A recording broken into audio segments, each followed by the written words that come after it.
national. C'est dommage. Et ça s'est fait à la dernière minute en plus, hein. Andy Schleck au départ. Attention, lui, on va le surveiller, pas simplement aujourd'hui, mais notamment en montagne. Andy Schleck qui s'annonce comme peut-être le principal favori du Tour de France.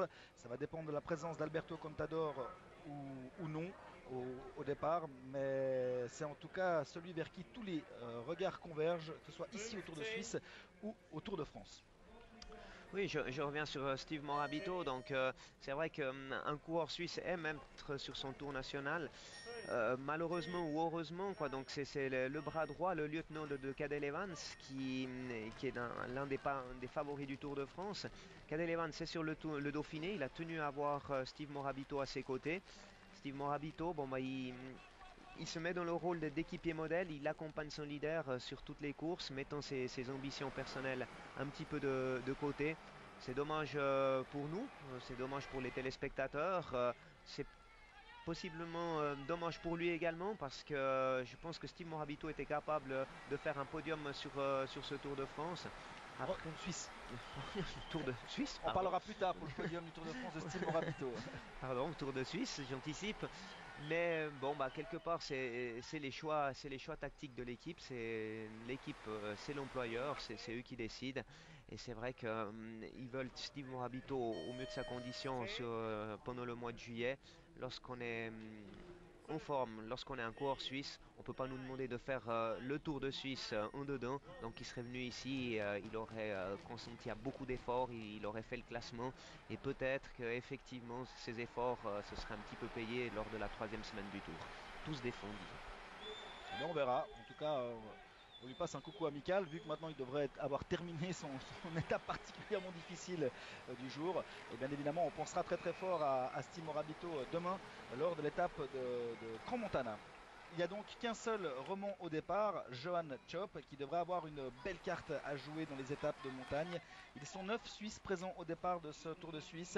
Fabian Cancellara, Michael Albazini, Grégory Rast, David Leslie, Matthias Frank et Johan Chop, Martin Elmiger, Rubens Bertoliati et Andreas Ditziger qu'on vient de voir s'élancer, leader de l'autre équipe invitée, le team NetTap, qu'on avait déjà vu sur les routes de Paris-Roubaix, avec notamment dans son équipe le jeune champion suisse espoir, Michael Baer, mais qui n'est pas présent. Un très bon temps pour Tom Danielson, c'est le quatrième, il était 17e au pointage intermédiaire, quatrième, il a donc réalisé une descente assez incroyable et c'est donc le quatrième rang provisoire, c'est toujours TJ Van Garderen, Gustav Larsson, Andreas Klöden et maintenant Tom Danielson devant Linus Rendemann. On va être aussi très curieux de voir les progrès réalisés par Andy Schleck dans cet exercice du contre-la-montre. Oui, on dit Schleck qui. Ah bah ouais, c'est vraiment. Ouais, non, mais c'est quand même incroyable. Hein, c'est vraiment. Et c'est pas la fatalité concernant Andy Schleck. C'est vraiment. Et c'est quand même assez ahurissant. Cette image-là, elle nous rappelle quand même cruellement cette image du Tour de France de l'an passé où il avait eu un saut de chaîne. Et regardez, c'est de nouveau la gabegie. C'est vraiment. Il faut vraiment qu'il retourne à l'école du cyclisme, Andy Schleck, parce que de voir un tel talent et un tel potentiel caché systématiquement sur des étourderies ou sur vraiment. C'est quand même incroyable. C'est quand même. Moi, les bras m'en tombent. Les bras m'en tombent vraiment. Je ne sais plus quoi penser d'Andy Schleck. J'aime beaucoup ce coureur pour son talent. Mais on doit avouer quand même que des fois, c'est un petit peu à s'arracher les cheveux. Oui, c'est vrai que c'est étonnant là ce qu'on vient de voir. Donc un saut de chaîne à ce moment-là. Donc est-ce que c'est, je sais pas, un problème mécanique ou un problème au niveau de la chaîne ou carrément qui j'ai peur que ça soit une petite erreur de cadet, comme on dit, avec la chaîne trop croisée, où il a laissé le gros plateau, où il est remonté beaucoup sur les pignons à l'arrière. C'est une des premières choses qu'on nous explique. Garder la chaîne en droite ligne, donc jamais trop la croiser. Donc c'est vrai que dans ces conditions, il vaut mieux mettre le petit plateau et redescendre des dents à l'arrière, car sinon on risque de souffrir.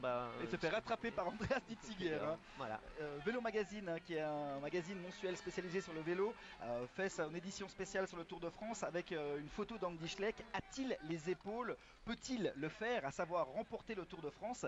Et l'article de notre confrère Jean-François Quesnay débute par une anecdote où c'est Johnny Schleck à l'arrivée, Johnny Schleck, le papa de Frank et d'Andy Schleck, à l'arrivée du contre-la-montre du Critérium International au mois de mars, et qui se lamente en disant: celui-là, c'est à croire qu'il lui arrivera toujours quelque chose.